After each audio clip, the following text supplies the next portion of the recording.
ಎಲ್ಲ ವೀಕ್ಷಕ ಬಂಧುಗಳಿಗೆ ನಮಸ್ಕಾರ. ಜೀವನದಲ್ಲಿ ಪ್ರತಿಯೊಬ್ಬರು ಒಂದು ನಿರೀಕ್ಷೆ ಇಟ್ಕೊಂಡಿರ್ತಾರೆ. ನನಗೆ ಯಾವುದು ಕಷ್ಟ ಕಾರ್ಪಣ್ಯಗಳು ಬೇಕಾಗಿಲ್ಲ, ಯಾವುದು ದುಃಖ ದುಮ್ಮಾನಗಳು ಬೇಕಾಗಿಲ್ಲ, ನಾನು ಹುಟ್ಟಿದಾಗಿಂದ ಕೊನೆಯವರು ಕೂಡ ಸುಖ ಶಾಂತಿ ನೆಮ್ಮದಿ ಸಮೃದ್ಧಿಯಿಂದ ನಾವು ಏನೇನು ಅಂದ್ಕೊಳ್ತೀವೋ ಆ ರೀತಿ ಆಗ್ಬಿಟ್ರೆ ಸಾಕಪ್ಪ ಅಂಥೇಳಿ ಇವತ್ತು ಪ್ರತಿಯೊಬ್ಬರು ಕೂಡ ಯೋಚನೆ ಮಾಡ್ತಾರೆ. ಆದರೆ ಕಾಲ ದೋಷ ಅಂತಕ್ಕಂಥದ್ದು ಬಿಡಬೇಕಲ್ವಾ, ನಮ್ಮ ವಿಧಿ ಕರ್ಮ ಅಂತಕ್ಕಂಥ ಬಿಡಬೇಕಲ್ವಾ. ಯಾವಾಗ ಗ್ರಾಚಾರ ತಂದುಕೊಡ್ತದೋ, ಯಾವಾಗ ಕಷ್ಟಗಳು ತಂದುಕೊಡ್ತದೋ, ಯಾವಾಗ ದುಃಖಗಳು ತಂದುಕೊಡ್ತದೋ, ಇದನ್ನು ತಪ್ಪಿಸ್ಕೊಳ್ಳೋಕ್ಕೆ ಯಾರ ಕೈಲೂ ಸಾಧ್ಯನೇ ಇಲ್ಲ. ಇದು ಪ್ರಪಂಚದ ಪ್ರತಿಯೊಬ್ಬರಿಗೂ ಅನ್ವಯ ಆಗ್ತಕ್ಕಂತಹ ಸತ್ಯ. ಯಾರು ಕೆಟ್ಟದನ್ನು ಬಯಸ್ತಾರಾ? ಕೆಟ್ಟದನ್ನು ಯಾರೂ ಬಯಸೋದಿಲ್ಲ. ಕೆಟ್ಟದನ್ನು ಯಾರಾದರೂ ತಗೊಳ್ತಾರಾ? ಖಂಡಿತ ಸಾಧ್ಯ ಇಲ್ಲ. ನಾವೆಲ್ಲರೂ ಸುಖ ಶಾಂತಿ ನೆಮ್ಮದಿಯಾಗಿರಬೇಕು ಅಂತಲೇ ಅಪೇಕ್ಷೆ ಪಡ್ತಾರೆ ಹೊರತು ಬೇಡಪ್ಪ ಈ ಕಷ್ಟ ಕಾರ್ಪಣ್ಯಗಳು ಅಂತಕ್ಕಂಥದ್ದು ಒಂದು ಸರಿ ಕಷ್ಟ ಬಂದು ಗೋಳಾಡಿ ಹತ್ತು ಕರೆದು ಹೋದ್ಮೇಲೆ ಅವ್ರಿಗೆ ಗೊತ್ತಾಗ್ತದೆ ಅದ್ರ ಬೆಲೆ ಏನು ಅಂತ. ಅದಕ್ಕೆ ನಮ್ಮ ಶತ್ರುಗಳಿಗೂ ಬೇಡಪ್ಪ ಈ ಕಷ್ಟ ಅಂತೇಳಿ ಇವತ್ತು ಭಾಳ ಜನ ಮಾತಾಡ್ಕೊತೀರ. ಅಲ್ಲಿಗೆ ಶತ್ರುಗಳಿಗೆ ಬೇಡ ಅನ್ನೋ ಕಷ್ಟ ನೀವು ಈಗಾಗ ಅನುಭವಿಸಿರ್ಬೋದು, ಅರ್ಥ ಮಾಡ್ಕೋಬೇಕು ನಾವು. ಯಾಕಂದರೆ ಹುಟ್ಟಿದಾಗಿಂದ ಕೊನೆಯವರೆಗೂ ಹುಟ್ಟು ಬಾಲ್ಯ ಯೌವನ ಮಧ್ಯಮ ಮುಪ್ಪು ಈ ಹಂತಗಳಲ್ಲಿ ಪ್ರತಿಯೊಬ್ಬ ವ್ಯಕ್ತಿನೂ ಕೂಡ ಅದು ಹೆಣ್ಣಾಗಿರಲಿ ಗಂಡಾಗಿರಲಿ ಒಂದಲ್ಲ ಒಂದು ಸಂದರ್ಭದಲ್ಲಿ ಒಂದಲ್ಲ ಒಂದು ದುರದೃಷ್ಟವನ್ನು ಅನುಭವಿಸೇ ತೀರಬೇಕು. ಒಂದು ಕಡೆ ಗಂಡಾಂತರ ಆಗಿರ್ಬೋದು, ಒಂದು ಕಡೆ ವಿಪರೀತವಾಗಿರ್ತಕ್ಕಂಥ ಕಷ್ಟ ಆಗಿರ್ಬೋದು, ಅಥವಾ ವಿಪರೀತವಾಗಿರ್ತಕ್ಕಂಥ ಬಾಧೆಗಳಾಗಿರ್ಬೋದು, ಅಥವಾ ತಡ್ಕೊಳ್ಳೋಕೆ ಆಗಿರ್ತಕ್ಕಂಥ ಸಮಸ್ಯೆಗಳಾಗಿರ್ಬೋದು, ಸಮಸ್ಯೆಗೆ ಸುಳಿಗಳಾಗಿರ್ಬೋದು, ಇದು ಪ್ರತಿಯೊಬ್ಬ ಮನುಷ್ಯನೂ ಅನುಭವಿಸೇ ತಿರಬೇಕಾಗ್ತದೆ. ಆದರೆ ಇವತ್ತು ನಾನು ಹೇಳ್ಕೊಡ್ತಕ್ಕಂತಹ ಒಂದು ಅದ್ಭುತವಾಗಿರ್ತಕ್ಕಂತಹ ಒಂದು ಆರಾಧನೆ ಇದೆಯಲ್ವಾ, ಅದ್ಭುತವಾಗಿರ್ತಕ್ಕಂಥ ಒಂದು ವ್ರತ ಇದೆಯಲ್ವಾ, ಪ್ರತಿಯೊಬ್ಬರು ಕಾರ್ಯಕ್ರಮ ಯಾರನ್ನು ನೋಡ್ತಿದ್ರು ಎಲ್ಲರೂ ಕೂಡ ನಿಮಗೆ, ನಿಮ್ಮ ಬಂಧು ಬಳಗ ಸ್ನೇಹಿತರು ಮನೆ ಕುಟುಂಬ ಯಾರಿಗಿದೆ ಎಲ್ರಿಗೂ ಹೇಳ್ಕೊಡಿ. ಇದನ್ನು ಜೀವನದಲ್ಲಿ ಇಲ್ಲಿಂದ ಶುರು ಮಾಡ್ಕೊಳ್ಳಿ. ಎಲ್ಲಿಂದ? ಈಗ ನೀವು ಕಾರ್ಯಕ್ರಮ ನೋಡ್ತಿದ್ದೀರಾ, ನಿಮ್ಗೆ ಎಷ್ಟಾದರೂ ಏಜ್ ಆಗಿರಲಿ, ಅಥವಾ ನಿಮ್ಮ ಮಕ್ಕಳಿಗೆ ದುರದೃಷ್ಟನೇ ಲೈಫಲ್ಲಿ ಬರಬಾರ್ದು. ನಿಮಗೆ ಈ ಏಜಿಂದ 20 ವರ್ಷನೋ 25 ವರ್ಷನೋ 30 ವರ್ಷ 40 ವರ್ಷ 50 ವರ್ಷ 60 ವರ್ಷ ಇನ್ನು ಮುಂದೆ ಯಾವುದು ಗಂಡ ಹತ್ರ ಬರಬಾರ್ದು. ದುರಾದೃಷ್ಟ ಅಂತಕ್ಕಂಥದ್ದು ನಮ್ಮ ಹತ್ರ ಸುಳಿಲೇಬಾರ್ದು. ಅಂತಹ ಒಂದು ಅದ್ಭುತವಾಗಿರ್ತಕ್ಕಂಥ ಪರಿಹಾರವನ್ನು ಇವತ್ತು ನಾವು ನಿಮ್ಗೆ ಹೇಳ್ಕೊಡ್ತೀವಿ. ಅದನ್ನು ಅನುಸರಣೆ ಮಾಡ್ತಾ ಬಂದರೆ ನೀವು ಹುಟ್ಟಿದಾಗಿಂದ ಕೊನೆಯವರೆಗೂ ಗೋಲ್ಡನ್ ಸ್ಪೂನ್. ನಿಮಗೆ ಏನು ಫೇಟ್ ನಿಮ್ಗೆ ಕೊಟ್ಟಿದ್ದಾನೆ ಭಗವಂತ, ಆ ಫೇಟ್ನಲ್ಲಿ ಯಾವುದೇ ಕಾರಣಕ್ಕೂ ನಿಮ್ಮ ಜೀವನದಲ್ಲಿ ಬಿರುಗಾಳಿ ಬರಲ್ಲ. ಲೈಫ್ ಪೂರ್ತಿ ಬರೀ ತಂಗಾಳಿನೇ. ಇದನ್ನು ಬರೆದಿಟ್ಕೊಂಬಿಡಿ. ಲೈಫ್ ಪೂರ್ತಿ ತಂಗಾಳಿ. ಜೀವನದಲ್ಲಿ ಕೋಟಿ ಕೋಟಿ ದುಡ್ಡು ಇರ್ತದೆ, ಅಧಿಕಾರ ಇರ್ತದೆ, ಹೆಂಡತಿ ಜೊತೆಗಿರಲ್ಲ, ಗಂಡ ಜೊತೆಗಿರಲ್ಲ, ಯಾರ ಜೊತೆ ಓಡಾಡ್ತಿರ್ತಾರೆ. ನಾವು ಅವ್ರ ಹೆಂಡತಿ ಅನ್ಕೊಂಡ್ಬಿಟ್ಟಿರ್ತೀವಿ, ನಾವು ಅವ್ರ ಗಂಡ ಅನ್ಕೊಂಡ್ಬಿಟ್ಟಿರ್ತೀವಿ. ಆಯಿತಾ? ಮನೇಲಿ ಹೊಂದಾಣಿಕೆ ಇರಲ್ಲ, ಜಗಳ ಕದ್ನ ಅಪ್ಪನ ಕಂಡ್ರೆ ಮಕ್ಳಿಗಾಗಲ್ಲ, ಮಕ್ಳ ಕಂಡ್ರೆ ಅಕ್ಳಿಗಾಗಲ್ಲ. ಆದರೆ ದೊಡ್ಡ ಮನೆ, ದೊಡ್ಡ ಬಂಗ್ಲೆ, ಆಳು ಕಾಳುಗಳು, ನಮಗೆ ಇವರೆಲ್ಲ ಫಸ್ಟ್ ಕ್ಲಾಸ್ ಇದೆ ಅಂತ ಅನ್ಕೊಂಡ್ಬಿಟ್ಟಿರ್ತೀವಿ. ದೇವರು ಎಲ್ಲೋ ಒಂದು ಕಡೆ ಯಾವುದೋ ಒಂದು ವೀಕ್ನೆಸ್ಸನ್ನು ಇಟ್ಟಿರ್ತಾನೆ. ಯಾರು ತಪ್ಪಿಸ್ಕೊಳ್ಳೋಕ್ಕೆ ಸಾಧ್ಯನೇ ಇಲ್ಲ. ಕೆಲವರು ತುಂಬ ಚೆನ್ನಾಗಿರ್ತಾರೆ, ಯಾವುದೋ ಒಂದು ಸಂದರ್ಭದಲ್ಲಿ ಮಾಡಬಾರ್ದು ಅಪಚಾರಗಳನ್ನ ಮಾಡಿಕೊಂಡು ಸ್ವಯಂಕೃತ ಅಪರಾಧಿಗಳಾಗಿ ಹೊರಟೋಗಿರ್ತಾರೆ. ನಮಗೆ ಗೊತ್ತೇ ಆಗೋದಿಲ್ಲ. ಅವ್ನು ಜೈಲ್ಗೆ ಹೋಗಿ ಬಂದಿರ್ತಾನೆ, 1000 ಕೋಟಿ ಒಡೆಯಾಗಿರ್ತಾನೆ, ನರಕ ಅನುಭವಿಸಿ ಬಂದಿರ್ತಾನೆ, ಅವನು ಒಳ್ಳೆ ಅಧಿಕಾರ ಸಿಕ್ಬಿಡ್ತದೆ. ಹಾಗಂತೇಳಿ ಅವನು ಕಷ್ಟನೇ ಇಲ್ಲ ಅಂತ ಅನ್ಕೊಳ್ಳೋದಲ್ಲ. ಒಂದಲ್ಲ ಒಂದು ರೂಪದಲ್ಲಿ, ಒಂದಲ್ಲ ಒಂದು ಲೆಕ್ಕಾಚಾರದಲ್ಲಿ, ಒಂದಲ್ಲ ಒಂದು ಟೈಮ್ನಲ್ಲಿ ಗ್ರಾಚಾರ ಅನ್ನೋದು ಬಂದು ಬಡಿತು ಅಂತಂದರೆ ತಡ್ಕೊಳಕ್ಕಾಗಲ್ಲ. ನಮ್ಮ ದೊಡ್ಡವರು ಹೇಳ್ತಾರೆ ದೂರ ಬೆಟ್ಟ ನುಣ್ಣಿಗೆ ಅಂತ. ಅದು ಹಂಗೆ ಕಾಣಿಸೋದು ನಮಗೆ, ದೂರದ ಬೆಟ್ಟ ನುಣ್ಣಿಗೆ ಕಾಣಿಸೋದು, ಹತ್ರ ಹೋದತಾನೆ ಗೊತ್ತಾಗೋದು.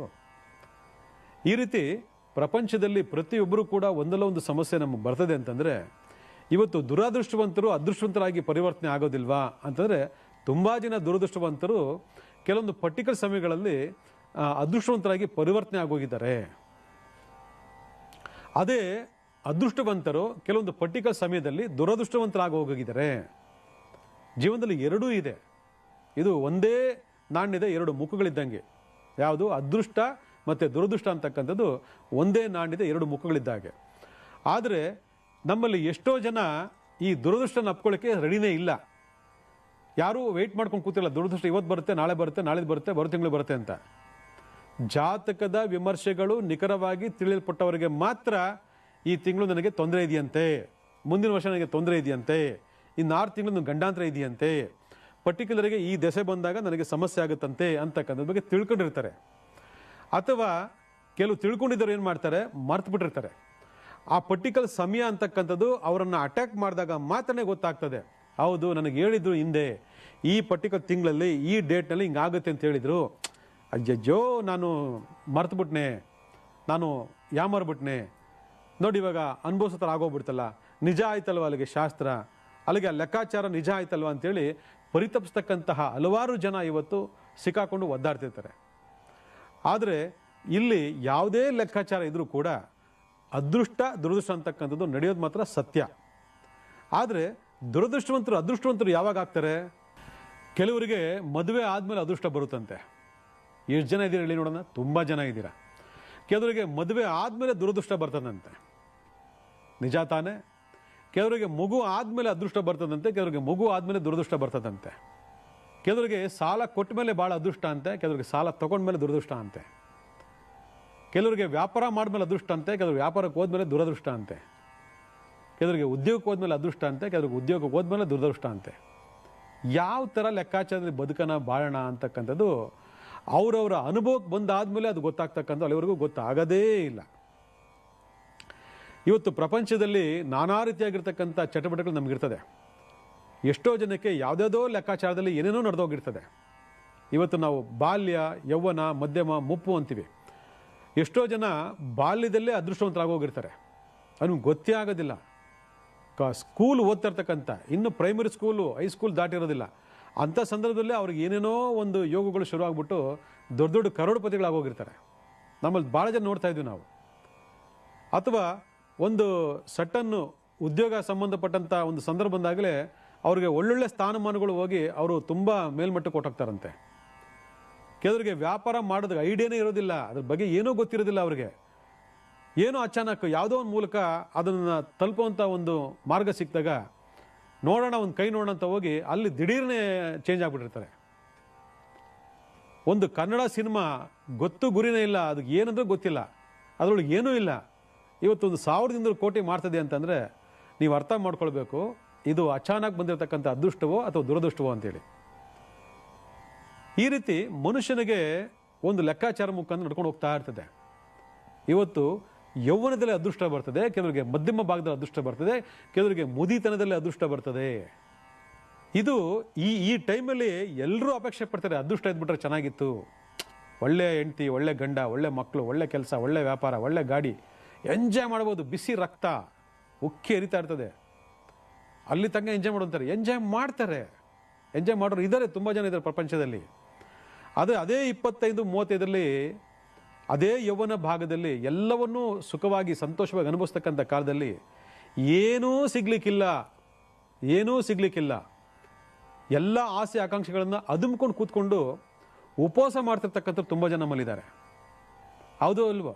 ನಾವೇ ಹೇಳ್ತೀವಿ, ಏನ್ರಿ ಯೌವನದಲ್ಲಿ ಇಷ್ಟೆಲ್ಲ ನಡಿಬೇಕಾಗಿತ್ತು, ಏನೂ ನಡೆದಿಲ್ವಲ್ರಿ, ಎಲ್ಲ ಹಾಳು ಮಾಡ್ಕೊಂಡ್ರಲ್ರಿ ಅಂತ ಹೇಳ್ತೀವೋ ಇಲ್ವೋ? ನೀವು ಕೊರಗ್ತಿದ್ದೀರೋ ಇಲ್ವೋ? 100% ಕೊರಗ್ತೀರ. ನೋಡಿ, ಆ ಯೌವನ ಭಾಗದಲ್ಲಿ ಕೆಲವರು ಎಂಜಾಯ್ ಮಾಡ್ತಾರೆ ಪರಿಪೂರ್ಣವಾಗಿ, ಕೆಲವರು ಏನೂ ಸಿಗದೆ ಒದ್ದಾಡ್ತಿರ್ತಾರೆ. ಅದೇ 35ರಿಂದ 53 ವರ್ಷ ತನಕ ಮಧ್ಯಮ ವಯಸ್ಸು ಅಂತ ಕರಿತೀವಿ ಶಾಸ್ತ್ರದಲ್ಲಿ. 35 ವರ್ಷದಿಂದ 53 ವರ್ಷದವರೆಗೂ ಮಧ್ಯಮ ವಯಸ್ಸು. ಭಾಳ ಜನ 50 ಆದಮೇಲೆ ಮುದುಕ, ಇವನು ಮುದಿತನ ಅಂತ ಹೇಳ್ತಾರೆ. ಖಂಡಿತ ಇಲ್ಲ, ಕರೆಕ್ಟಾಗಿ ಕೇಳಿಸ್ಕೊಳ್ಳಿ. 53 ಇನ್ನು 3 ವರ್ಷ ನಿಮಗೆ ಮಧ್ಯ ವಯಸ್ಸು. 53ರಿಂದ ಮುಂದೆ ಮುದಿತನ ಬರ್ತದೆ. ಆ ಮಧ್ಯ ವಯಸ್ಸಲ್ಲೂ ಕೂಡ ಭಾಳ ಜನ ಮಾತಾಡ್ಕೊಳ್ತಾರೆ, ಅಯ್ಯೋ ನನಗೆ ಒಳ್ಳೆ ಏಜಲ್ಲಿ ತಿನ್ನಕ್ಕೆ ಅನ್ನ ಇಲ್ಲ, ಒಳ್ಳೆ ಹೆಂಡತಿ ಇಲ್ಲ, ಒಳ್ಳೆ ಮಕ್ಕಳಿಲ್ಲ, ಒಳ್ಳೆ ಗಂಡ ಇಲ್ಲ, ನೆಲೆ ಇಲ್ಲ, ಬೆಲೆ ಇಲ್ಲ. ನೋಡಿ, ಈ ಟೈಮ್ ಬಂದೈತೆ ಶುಗರು, ಒಂದು ಕಡೆ BP, ಒಂದು ಕಡೆ ಟೆನ್ಷನ್ನು. ಯಾಕೆ ಅಲ್ಲೆಲ್ಲ ಬಾಧೆ ಬಿದ್ಕೊಂಡ್ಬಂದ್ರಲ್ವ, ಇಲ್ಲಿ ಅದೃಷ್ಟ ದಿಢೀರ್ ಬರ್ತದೆ, ಅನುಭವಿಸೋಕ್ಕಾಗಲ್ಲ, ಎಂಜಾಯ್ ಮಾಡೋಕ್ಕಾಗಲ್ಲ. ನೋಡಿ, ಈ ಥರ ಎಲ್ಲ ಪ್ರಾಬ್ಲಮ್ ಶುರು ಆಗ್ಬಿಡ್ತದೆ. ಆದರೂ ಏನೋ ಕಷ್ಟಪಟ್ಟು ಮಾಡೋದಾದ್ರೆ ಡಾಕ್ಟ್ರು ಹತ್ತಿನ ಬೇಡ, ಇತ್ತಿನ ಬೇಡ, ಅಲ್ಲೋಗ್ಬೇಡ, ಇಲ್ಲೋಗ್ಬೇಡ, ಅಂಗಡಿ ಬೇಡ ಅಂತ ಕಟ್ಟಾಕ್ಬಿಟ್ಟಿರ್ತಾನೆ. ಹೆಂಗೈತೆ ನೋಡಿ ಕರ್ಮ.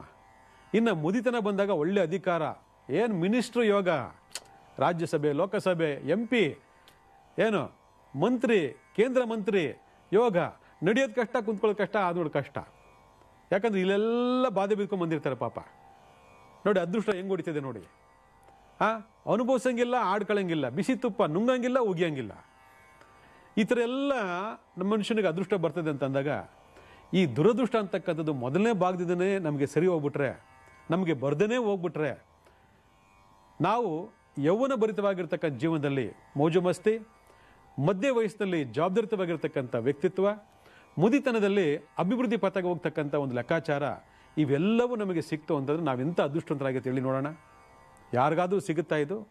ಕೆಲವರು ಇದ್ದಾರೆ, ಅಪರೂಪದಲ್ಲಿ ಅಪರೂಪ ಇರ್ತಕ್ಕಂಥವ್ರಿಗೆ ಹುಟ್ಟಿದಾಗಿಂದ ಕೊನೆಯವರು ಕೂಡ ಬಹಳ ಅದ್ಭುತವಾಗಿರ್ತಕ್ಕಂತಹ ಯೋಗಗಳು ಪಡ್ಕೊಂಡು ಅದೃಷ್ಟವಂತರಾಗೇ ಬದುಕ್ತಕ್ಕಂಥವ್ರು ತುಂಬ ಜನ ಇದ್ದಾರೆ. ನಾವು ಇದಕ್ಕೆ ಹೇಳ್ತಾ ಇರ್ತೀವಿ ಆಗ್ಲಿಂದ, ಓದ್ ಜನ್ಮದ ಪುಣ್ಯ ಇದು. ಓದ ಜನ್ಮದಲ್ಲಿ ಮಾಡಿರ್ತಕ್ಕಂಥ ಅಪಾರವಾಗಿರ್ತಕ್ಕಂಥ ಪುಣ್ಯದಿಂದ ಈ ಜನ್ಮದಲ್ಲಿ ಅವರಿಗೆ ಯಾವುದೇ ದುರದೃಷ್ಟ ತಾಗದೆ ಹುಟ್ಟಿದಾಗಿಂದ ಕೊನೆಯವರು ಕೂಡ ಒಂದೇ ರೀತಿ ಜೀವನ ಮಾಡಿಕೊಂಡು ಸುಖ ಸಂತೋಷವಾಗಿರ್ತಕ್ಕಂಥ ಜೀವನವನ್ನು ಮಾಡ್ತಿರ್ತಾರೆ ಅಂತೇಳಿ. ಅದಕ್ಕೆ ಈ ಜೀವನದಲ್ಲೂ ಕೂಡ ನೀವು ಪುಣ್ಯವನ್ನು ಸಂಪಾದನೆ ಮಾಡಿ ಅಟ್ಲೀಸ್ಟ್ ಮುಂದಿನ ಜನ್ಮಕ್ಕಾದರೂ ಕೂಡ ಅದು ನಿಮ್ಮನ್ನು ಕಾಯ್ತದೆ, ನಿಮಗೆ ಸುಖ ಸಂತೋಷವಾಗಿರೋ ಜೀವನವನ್ನು ಕೊಡ್ತದೆ. ಅಂದರೆ ಮುಂದಿನ ಜನ ಯಾರಿಗೆ ಬೇಕಾಗಿದೆ, ನಾವು ಈ ಜನ್ಮದಲ್ಲಿ ಎಂಜಾಯ್ ಮಾಡಬೇಕು ಅಂತಂದರೆ ಶಾಸ್ತ್ರ ಇನ್ನೊಂದು ಹೇಳ್ತದೆ ಏನಂತಂದರೆ, ನಿನಗೇನೋ ಈ ಜನ್ಮದಲ್ಲಿ ಮನುಷ್ಯ ಜನ್ಮ ಬಂದೈತೆ, ಮುಂದಿನ ಜನ್ಮದಲ್ಲಿ ನಾಯಿ ನರಿಯಾಗಿ ಹುಟ್ಟಿದ್ರೆ ಏನು ಪ್ರಯೋಜನ ಹೇಳಿ ನೋಡೋಣ. ಈ ಜನ್ಮದಲ್ಲಿ ಮನುಷ್ಯಪ್ಪ ಎಂಜಾಯ್ ಮಾಡಿ ಅಂತ ಶಾಸ್ತ್ರ ಹೇಳ್ತದೆ. ಆದರೆ ಅದೇ ಶಾಸ್ತ್ರ ಹೇಳ್ತದೆ ಮುಂದಿನ ಜನ್ಮದಲ್ಲಿ ನೀವು ಮನುಷ್ಯನಾಗಿ ಹುಡ್ತೀಯೋ ಇಲ್ವೋ ಯಾರಿಗೂ ಗೊತ್ತು ಅಂತ ಕೂಡ ಹೇಳ್ತದೆ. ಅಲ್ಲಿಗೆ ನಾವೇನು ಮಾಡಬೇಕು, ಮನುಷ್ಯರಾಗಲಿ ಪ್ರಾಣಿಗಳಾಗಲಿ ಪಕ್ಷಿಗಳಾಗಿರಲಿ ಒಂದೇ ರೀತಿ ನ್ಯಾಯ ನೀತಿ ಧರ್ಮದ ನಡ್ಕೊಂಡು ದೇವತಾ ಅನುಗ್ರಹವನ್ನು ಪಡ್ಕೊಂಡು ಒಂದು ನಿಷ್ಕಲ್ಮವಾಗಿರ್ತಕ್ಕಂಥ ಮನಸ್ಸಿನಿಂದ ನಾವು ಎಲ್ಲವನ್ನೂ ಒಳ್ಳೆಯದೇ ಬಯಸ್ಕೊಂಡು ಹೋಗ್ತಿತ್ತು ಅಂದರೆ ಈ ಜನ್ಮದಲ್ಲೇ ನಮಗೆ ಎಲ್ಲ ರೀತಿ ಅದೃಷ್ಟವನ್ನು ಪಡ್ಕೋಬೋದು ಅಂತೇಳಿ ಇದೇ ಶಾಸ್ತ್ರ ಭಾಳ ಸ್ಪಷ್ಟವಾಗಿ ಹೇಳ್ತದೆ. ಆದರೆ ಕೇಳೋರಿಲ್ವೇ ಹೇಳೋರಿಲ್ವೇ, ಎಲ್ರಿಗೂ ಬೇಕಾಗಿರೋದು ಅದೃಷ್ಟ. ಅದೃಷ್ಟ ಸಿಕ್ಬಿಟ್ರೆ ಸಾಕು, ನಾವು ಏನೋ ಒಂದು ಮಾಡ್ತೀವಿ ಅಂತ ಇರುತ್ತೆ ಹೊರತು ಅದೃಷ್ಟ ಬಂದು ಎಲ್ಲ ರೀತಿ ಅನುಕೂಲ ಬಂದಾಗ ದೇವರು ದಿಂಡ್ರು ಪೂಜೆ ಪುನಸ್ಕಾರ ದಾನ ಧರ್ಮ ನಿಯತ್ತು ಧರ್ಮ ಎಲ್ಲವನ್ನು ಮರೆತು ಮೆರೆಯೋದಕ್ಕೆ ಹೋಗ್ತಾರೆ. ಅದಕ್ಕೆ ದೇವರು ಅವಾಗವಾಗ ಏನು ಮಾಡ್ತಾನೆ, ಶನಿಯನ್ನು ಬಿಡ್ತಾನೆ. ಶನಿ ಪರಮಾತ್ಮ ಸೃಷ್ಟಿ ಮಾಡೋದು ಇದಕ್ಕೋಸ್ಕರ, ಮೆರಿತಾ ಇದೆಯಾ ನಿನ್ನ ತುಳಿತ ನೋಡು ಬರ್ತಾ ನೋಡು ಅಂತೇಳಿ. ಅದಕ್ಕೆ ಇಷ್ಟಿಷ್ಟು ವರ್ಷಗಳ ಕಾಲ ಅಂತೇಳಿ ಒಂದೊಂದು ರಾಶಿನಲ್ಲೂ ಕೂಡ ಶನಿ ಭಗವಾನ್ 2 ವರ್ಷ ಬಂದು ಕೂತ್ಕೊಂಡು ಮನುಷ್ಯನನ್ನು ಪರಿವರ್ತನೆ ಮಾಡ್ತಕ್ಕಂಥ ಯೋಗ ಕರ್ಕೊಂಡ್ಬಿಡ್ತಾನೆ. ಮೆರೆಯೋದಕ್ಕೆ ಬಿಡೋದೇ ಇಲ್ಲ, ಮೆರೆಯೋದು ಬಿಡಿಲ್ಲ. ಮೆರೆದವ್ರು ಯಾರಾದರೂ ಇವತ್ತರೆಗೂ ಸ್ಥಿರವಾಗಿದ್ದಾರಾ ಉದ್ಧಾರ ಆಗಿದ್ದಾರಾ ಒಂದ್ಸರಿ ನೀವು ರಿಸರ್ಚ್ ಮಾಡಿಬಿಡಿ ನೋಡೋಣ. ನಿಮ್ಮಲ್ಲೇ ಸಿಗ್ತಾರೆ, ನಿಮ್ಮ ಮನೇಲೇ ಸಿಗ್ತಾರೆ, ಅಕ್ಕಪಕ್ಕದಲ್ಲೇ ಸಿಗ್ತಾರೆ, ಫ್ರೆಂಡ್ ಸರ್ಕಲೇ ಸಿಗ್ತಾರೆ, ಬಂಧು ಬಳಗದಲ್ಲೇ ಸಿಗ್ತಾರೆ. ಪ್ರಪಂಚದಲ್ಲಿ ಸಾಮಾಜಿಕವಾಗಿ ದೊಡ್ಡ ದೊಡ್ಡ ಸೆಲೆಬ್ರಿಟಿಗಳಾಗಿರ್ತಕ್ಕಂಥ ಚರಿತ್ರೆಗಳನ್ನ ಅಧ್ಯಯನ ಮಾಡಿದಾಗ ಅಲ್ಲೇ ಸಿಗ್ತಾರೆ. ಮೊದಲು ಹೆಂಗೆ ಮೆರೆದ್ರು, ಇವಾಗ ಹೆಂಗಾಗಿದ್ದಾರೆ. ಇವತ್ತು ಸೈಲೆಂಟಾಗಿ ಎಲ್ಲ ಒಂದೇ ರೀತಿ ಇರ್ತಕ್ಕಂಥವ್ರು ಹೇಗೆ ಉನ್ನತವಾಗಿರ್ತಕ್ಕಂಥ ಸ್ಥಾನಮಾನದಲ್ಲಿ ಸ್ಥಿರವಾಗಿದ್ದಾರೆ ಅಂತಕ್ಕಂಥದ್ದು ನಮಗೆ ಭಾಳ ಸ್ಪಷ್ಟವಾಗಿ ಗೊತ್ತಾಗ್ತದೆ. ಯಾರು ಇದನ್ನು ಆಲೋಚನೆ ಮಾಡೋದಿಲ್ಲ, ಯಾರು ತಿಳ್ಕೊಳ್ಳಲ್ಲ. ಒಟ್ಟಿನಲ್ಲಿ ನಮಗೆ ಅದೃಷ್ಟ ಬೇಕಪ್ಪ ಅಂತಾರೆ. ಆದರೆ ಇವತ್ತು ನಾವು ಹೇಳ್ಕೊಡ್ತಕ್ಕಂಥ ವಿಚಾರ ಇದೆಯಲ್ವಾ, ಆ ವಿಚಾರಕ್ಕೆ ನಾವು ತಲೆ ಬಗ್ಗಿಸಲೇಬೇಕು, ಶರಣಾಗತಿ ಆಗಲೇಬೇಕು, ಅದನ್ನು ಅಳವಡಿಸ್ಕೊಳ್ಳೇಬೇಕು ಜೀವನದಲ್ಲಿ. ಮಗು ಹುಟ್ಟಿದ ತಕ್ಷಣ ನಡೆದು ಬಿಡ್ತದಾ ಹೇಳಿ ನೋಡೋಣ. ಅದಕ್ಕೂ ಒಂದಷ್ಟು ಕಾಲಾವಕಾಶಗಳು ಬೇಕಾಗ್ತದೆ. ಆ ಕಾಲಾವಕಾಶಗಳು ಬೇಕು ಅಂದಾಗಲೇ ನಾವು ತಾಳ್ಮೆಯಿಂದ ಕಾಯಬೇಕಾಗ್ತದೆ. ಆ ತಾಳ್ಮೆ ಸಂಯಮ ಅಂತಕ್ಕಂಥದ್ದು ಭಗವಂತನ ಅನುಗ್ರಹದ ಮುಖಾಂತರ ನಾವು ಪಡ್ಕೊಳ್ತು ಅಂತಂದಾಗ ಹುಟ್ಟಿದಾಗಿಂದ ಕೊನೆವರೆಗೂ ಕೂಡ ನಾವು ಅದೃಷ್ಟವಂತರಾಗೇ ಬದುಕ್ತೀವಿ. ದುರಾದೃಷ್ಟ ನಮ್ಮ ಮುಂದೆನೂ ಬಂದು ನಿಂತ್ಕೊಳ್ಳೋದಿಲ್ಲ. ನಿಮ್ಮ ಕನಸಿನಲ್ಲೂ ಬಂದು ನಾನು ದುರದೃಷ್ಟ ನೀವು ಬರ್ತಾ ಇದೆ ಅಂತ ತಟ್ಟೋದೇ ಇಲ್ಲ. ಆಗಿದ್ರೆ ಅಂಥ ಪರಿಣಾಮಕಾರಿಯಾಗಿರ್ತಕ್ಕಂತಹ ಒಂದು ಪರಿಹಾರ ಯಾವುದಪ್ಪ ಅಂತಂದರೆ, ಮನುಷ್ಯ ಹುಟ್ಟಿದಾಗಿಂದ ಕೊನೆಯವರೆಗೂ ಅಥವಾ ಕಾರ್ಯಕ್ರಮ ನೋಡ್ತಾ ಮಧ್ಯಭಾಗದಿಂದ ಯಾವುದೇ ವಯಸ್ಸಿನ ಅಂತರ ಇರಲಿ, ಈ ವಯಸ್ಸಿನ ಅಂತರದಿಂದ ಇನ್ನು ಮುಂದೆ ನಾವು ಬಹಳ ಅದೃಷ್ಟವಂತರಾಗೇ ಬದುಕಬೇಕು. ಜೀವನದಲ್ಲಿ ಗ್ರಹಗತಿಗಳು, ಜನ್ಮದೋಷಗಳು, ಭೂಮಿ ದೋಷಗಳು, ಕಾಲದೋಷಗಳು ಎಲ್ಲವೂ ನಿರಾತಂಕವಾಗಿ ನಮ್ಮನ್ನು ಎಡಬಿಡದೆ ಹಿಂಬಾಲಿಸ್ತಾನೆ ಹೋಗ್ತಾ ಇರ್ತದೆ. ನಮಗೆ ಗೊತ್ತೇ ಆಗಲ್ಲ ಯಾವಾಗ ಏನು ಎತ್ತ ಅಂತ. ಇವತ್ತು ಎಷ್ಟೋ ಜನ ವರ್ಷಾನುಗಟ್ಟೆಯಿಂದ ಕಾರ್ಯಕ್ರಮ ನೋಡ್ತಾ ಇದ್ರು ಕೂಡ ನಾವು ಇನ್ನೂ ಜಾತಕ ಬರೆಸಿಲ್ಲ, ನಾವು ಜಾತಕ ಬರೆಸಿದ್ದೀವಿ, ನಾವು ಸರಿಯಾಗಿ ಏನೂ ಗೊತ್ತಿಲ್ಲ, ನಾವು ಪೂಜೆ ಮಾಡ್ಕೊಂಡಿದ್ದೀವಿ. ಆದರೂ ಕೂಡ ನಾವು ಹಲವಾರು ಪ್ರಾಬ್ಲಮ್ಗಳನ್ನ ಫೇಸ್ ಮಾಡ್ತಾ ಇದ್ದೀವಿ. ನಮ್ಮ ಜೀವನದಲ್ಲಿ ಅವಶ್ಯಕವಾಗಿ ಬೇಕಾಗಿರ್ತಕ್ಕಂತಹ ಅವಶ್ಯಕತೆಗಳ ಕೊರತೆಯಿಂದ ನರಳ್ತಾ ಇದ್ದೀವಿ. ಇದಕ್ಕೆ ಏನು ಕಾರಣ ಗೊತ್ತಿಲ್ಲ ಅಂತೇಳಿ ಪುಂಖಾನುಪುಂಖವಾಗಿ ಮೆಸೇಜ್ಗಳನ್ನ ಮಾಡಿ ಕೇಳ್ತಾನೆ ಇರ್ತೀರ. ಆದರೆ ಇವೆಲ್ಲ ಅವಶ್ಯಕತೆನೇ ಇರೋದಿಲ್ಲ ನೋಡಿ, ಇವೆಲ್ಲ ಅವಶ್ಯಕತೆನೇ ಇರೋದಿಲ್ಲ. ಅಂಥ ಅದ್ಭುತವಾಗಿರತಕ್ಕಂತಹ ಅಲ್ಟಿಮೇಟ್ ರೆಮಿಡಿ ಇದು, ಪರಿಹಾರ ಇದು. ಇದು ಒಂದು ನೀವು ಮಾಡ್ಕೊಂಡು ಹೋಗ್ಬಿಟ್ರೆ ನಿಮ್ಮ ಜೀವನದಲ್ಲಿ ಕಾಲದೋಷನೂ ಕೆಲಸ ಮಾಡೋದಿಲ್ಲ, ಭೂಮಿ ದೋಷನೂ ಕೆಲಸ ಮಾಡೋದಿಲ್ಲ, ಅಥವಾ ಜನ್ಮ ದೋಷಗಳು ಕೂಡ ಕೆಲಸ ಮಾಡೋದಿಲ್ಲ. ಅಂಥ ಅದ್ಭುತವಾಗಿರ್ತಕ್ಕಂಥ ಒಂದು ಪರಿಹಾರ ಇದು. ರೆಗ್ಯುಲರ್ ಶಿವರಾತ್ರಿ ಅಲ್ಲ, ಮಾಸ ಶಿವರಾತ್ರಿ ಅಂತ ಕ್ಯಾಲೆಂಡರ್ ತೆಗೀರಿ, ನಿಮ್ಗೆ ಗೊತ್ತಾಗ್ತದೆ. ಈ ಮಾಸ ಶಿವರಾತ್ರಿ ದಿವಸ ನೀವೇನು ಮಾಡಬೇಕು, ಒಂದು ಸ್ಫಟಿಕ ಲಿಂಗವನ್ನು ಪ್ರತಿಷ್ಠಾಪನೆ ಮಾಡ್ಕೊಳ್ಳಿ. ನೋಡಿ, ಸ್ಫಟಿಕ ಲಿಂಗಲ್ಲಿ ತೋರಿಸ್ತಾ ಇದ್ದೀನಿ, ಸ್ಫಟಿಕ ಲಿಂಗ ಪ್ರತಿಷ್ಠಾಪನೆ ಮಾಡ್ಕೊಳ್ಳಿ. ಈ ಸ್ಫಟಿಕ ಲಿಂಗವನ್ನು ಪ್ರತಿಷ್ಠಾಪನೆ ಮಾಡಿಕೊಂಡು ನೀವು ವಿಶೇಷವಾಗಿ ಇದರ ಮುಂದೆ ಬಸವಣ್ಣನನ್ನು ಪ್ರತಿಷ್ಠಾಪನೆ ಮಾಡಬೇಕು. ಎಲ್ಲ ಶಿವಲಿಂಗದ ಮುಂದೆ ಬಸವಣ್ಣ ಇರೋದು ನಿಮ್ಗೆ ಗೊತ್ತೇ ಇದೆ. ಈ ಸ್ಫಟಿಕ ಲಿಂಗ ಮತ್ತು ಬಸವಣ್ಣನ ಪ್ರತಿಷ್ಠಾಪನೆ ಮಾಡಿಕೊಂಡು ನೀವು ಇದಕ್ಕೆ ಭಾಳ ಸಿಂಪಲ್ ಆಗಿ ಮೊಸರು, ಬರೀ ಮೊಸರಿಗೆ ಉಪ್ಪು ಹಾಕಿರಬಾರ್ದು. ಕರೆಕ್ಟಾಗಿ ಕೇಳಿಸ್ಕೊಳ್ಳಿ.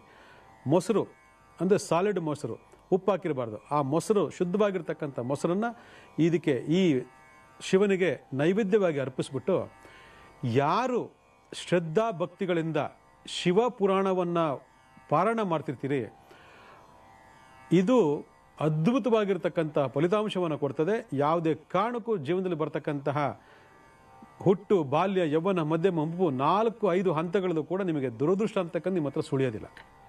ಪ್ರತಿ ತಿಂಗಳು ಮಾಡ್ತಾ ಹೋಗಬೇಕು. ನೋಡಿ, ಊಟ ಮಾಡ್ತಾ ಇದ್ರೆ ಹೊಟ್ಟೆ ತುಂಬಿರ್ತದೆ, ಶಕ್ತಿ ಇರ್ತದೆ.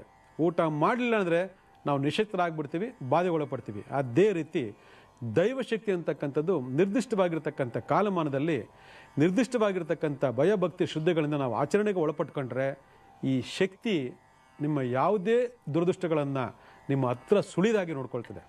ಅಂತಹ ಅದ್ಭುತವಾಗಿರ್ತಕ್ಕಂಥ ಪರಿಹಾರ ಇದು ಪ್ರತಿಯೊಬ್ಬರು ಕೂಡ ಮಾಡ್ಕೊಳ್ಳಿ. ಯಾಕಂದರೆ ಇದಕ್ಕೆ ದುಡ್ಡು ಖರ್ಚಾಗಲ್ಲ, ಕಾಸು ಖರ್ಚಾಗಲ್ಲ, ಲಕ್ಷಾಂತರ ಖರ್ಚಾಗಲ್ಲ, ಕೋಟ್ಯಾಂತರ ಖರ್ಚಾಗಲ್ಲ.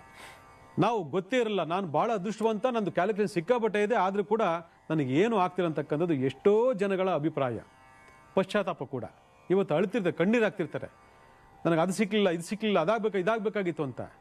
ಆದರೆ ಕರ್ಮದೋಷಗಳನ್ನು ಅರ್ಥಿರ್ತಕ್ಕಂಥ ಏಕಮೇವ ಶಕ್ತಿ ಅಂತಂದರೆ ಅದು ಶಿವನಿಗೊಬ್ಬನಿಗೆ ಹೊರತು ಬೇರೆ ಏನೂ ಇಲ್ಲ. ಯಾಕಂದರೆ ಅವನು ಪಂಚಭೂತಗಳ ಒಡೆಯ.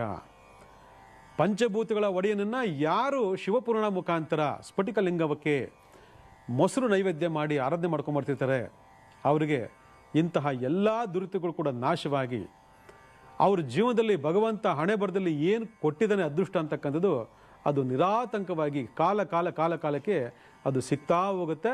ನಿಮಗೆ ಆ ದುರದೃಷ್ಟ ಅಂತಕ್ಕಂಥದ್ದು ಕಾಡೋದೇ ಇಲ್ಲ. ಯಾಕಂದರೆ ನಿಮ್ಮ ಜೊತೆ ಶಿವಶಕ್ತಿ ಇರ್ತದೆ. ಈ ಶಿವಶಕ್ತಿಯನ್ನು ಆರಾಧನೆ ಮಾಡ್ಕೊಳ್ತಾ ಹೋಗಿ ಮತ್ತೆ ನಮಗೆ ಕಾಲ್ ಮಾಡಿ ಹೇಳಿ ಹೇಗಿದ್ದೀರಿ ನೀವು ಜೀವನದಲ್ಲಿ ಅಂತೇಳಿ. ಒಳ್ಳೆಯದಾಗಲಿ.